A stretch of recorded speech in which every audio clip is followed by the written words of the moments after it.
नमस्कार जी, कैसे हैं आप? आशा करती हूँ प्रभु जी की कृपा से बहुत ही बढ़िया होंगे। ज्योतिया की कई कथाएं मैंने पहले से ही अपलोड कर रखी है और आज इस वीडियो में भी मैं ज्योतिया का व्रत कथा ही आप लोगों को बताने आए हूँ। अगर आप लोगों को व्रत कथाएं खोजने में दिक्कत होती है तो मैंने प्लेलिस्ट बना रखा है ज्योत वाहन की कथा के नाम से। आप लोगों को वहां पर 8 कथा के अलावा और अन्य कथाएं ज्योत वाहन के भी मिल जाएंगे, यानी कि ढेर सारे आप लोगों को कथा मिल जाएंगे।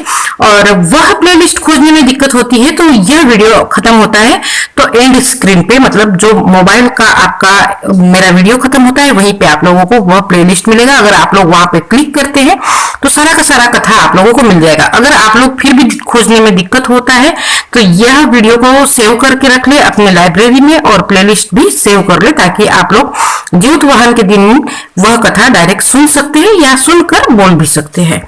ठीक है, अगर यह कथा आप लोगों को पसंद आता है तो अपनी माता और बहनों में भी इसका उपयोग दे, उन्हें भी शेयर करें।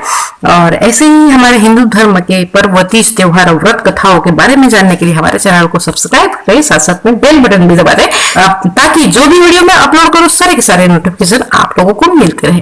वीडियो पसंद आने पर लाइक जरूर कर दे। चलिए हम बढ़ते हैं ज्योतिया के व्रत कथा के साथ। 2 बहनें थी जिनका नाम था चुलिया और एक का नाम था सरिता। चुलिया बहुत ही मेहनती थी और गरीब भी थी। वह मजदूरी करके अपने बच्चों को पालन करती थी, लेकिन सरिता गलत आचरण वाली थी जो हमेशा मौज और ऐश करा करती थी। चुलिया से वह जलनखोरी भी करती थी, जलती भी थी। हर वक्त सरिता यह सोचती थी कि चुलिया इतनी खुश कैसे रहती है, जबकि चुलिया बहुत गरीब भी है और मेहनत मजदूरी करके काम भी करती है। चुलिया की हंसी खुशी सरिता से सहन नहीं हो पाती थी, जिसके कारण सरिता चुलिया की संतानों को सताने के कई प्रयास कर चुकी थी और कई बार चुलिया के बच्चों को खत्म करने की कोशिश भी कर चुकी थी। किंतु चुलिया की तपस्या और व्रत का कारण से उसके बच्चे हमेशा सुरक्षित बच जाया करते थे। एक दिन सरिता ने चुलिया के सभी बच्चों को जंगल में लकड़ी चुनने के लिए लेकर गई और वहां जंगल में लकड़ी को चुनते चुनते बच्चे जब थक गए तो थोड़ी देर के लिए वह सो गए। ठीक है, बच्चों को सोता देखकर मौका परस्त सरिता ने क्या किया कि सभी बच्चों के सिर काट दिए और टोकरी में रखकर वह वापस घर की ओर आ गई और यहाँ चुलिया को वह टोकरी भेंट में दे दी और कहा कि दीदी मैं जंगल से आपके लिए नारियल लाई हूँ, बच्चों को खिला देना। चुलिया ने उस टोकरी को उठाकर देखा भी नहीं और किनारे में रख दिया और अपने बच्चों की प्रतीक्षा करने लगी। जब शाम से रात हो गई और बच्चे वापस नहीं आए तो वो बहुत ही परेशान हो गई। बड़े ही करुणा स्वर में जोर जोर से रोने लगी।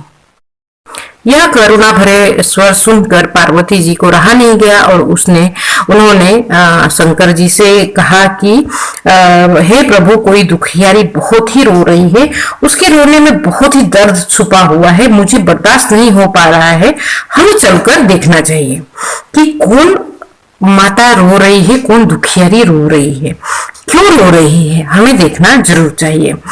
तब इस बात पर महादेव जी ने कहा कि यह मृत्यु लोक है और यहाँ पर यह साधारण सी बात है कि कोई रो रहा है, लेकिन पार्वती माता जी ने हट कर लिया और हट के कारण महादेव जी उनके सामने झुक गए और चुलिया के पास जाकर उसके रोने का कारण पूछ लिया। महादेव जी के पूछने पर चुलिया ने अपने रोने का कारण विस्तार से बता दिया। शंकर जी ने जब ध्यान लगाया तो उन्होंने चुलिया के बच्चों को जंगल में मृत पाया, जिसके बाद शंकर जी ने पार्वती जी को अनुरोध किया और बच्चों को पुनर्जीवित कर दिया। बच्चे नींद से उठकर मौसी को ढूंढ रहे थे परंतु मौसी ने तो छल किया था, मौसी कहाँ से मिले। मौसी वहां नहीं थी तो बच्चे डर गए और डर कर घर आ गए और मौसी के सारे कार्य माँ के सामने सारा उन्होंने कुकर्म माता के सामने अपने बता दिया कि आपकी बहन ने, हमारी मौसी ने क्या किया हमारे साथ। यह सब सुनकर चुलिया सरिता के पास जाकर लड़ने लगी कि तुम मेरे बच्चों को जंगल में क्यों अकेला छोड़ आई।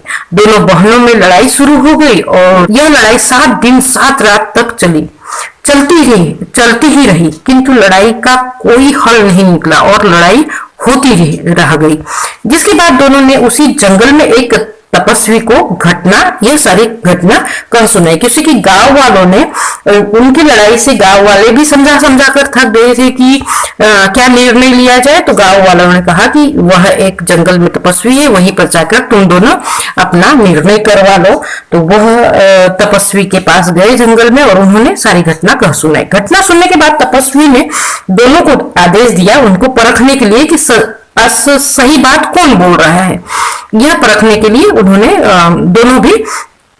दोनों को भी एक आदेश दिया कि तुम दोनों जाकर पास खेल रहे बच्चों को बाल से पकड़कर घसीटते हुए मेरे पास लेकर आ जाओ, इसके बाद मैं निर्णय करूंगा। तो चुलिया यहाँ पर बच्चों की माँ थी, उससे बच्चों की पीड़ा देखी न जा सकी। उसने महात्मा के वचनों का पालन नहीं किया, लेकिन सरिता दौड़ते हुए गई और खेलते हुए बच्चों का बाल से पकड़कर खींचकर लेकर आ गई। जिसके बाद तपस्वी ने सरिता को यह श्राप दिया कि हर जन्म में तू इसी प्रकार सदैव जलती रहेगी और दुखी होती रहेगी। जो महिला किसी की बच्चे की पीड़ा और माँ की ममता नहीं जानती हो, जीवन भर धरती पर दुख भोगने के अलावा कुछ भी नहीं करती है।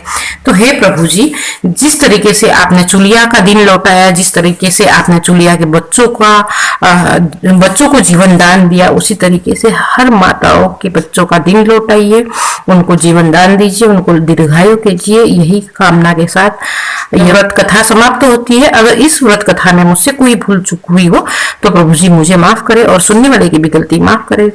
चलिए इसी आशा के साथ कि आप लोगों को यह वीडियो पसंद आया होगा। मिलते हैं हम ज्योतिया के ही नेक्स्ट वीडियो के साथ में, तब तक से लेते हैं आपसे विदा और प्रेम से बोलते हैं राधे राधे, जय माता दी।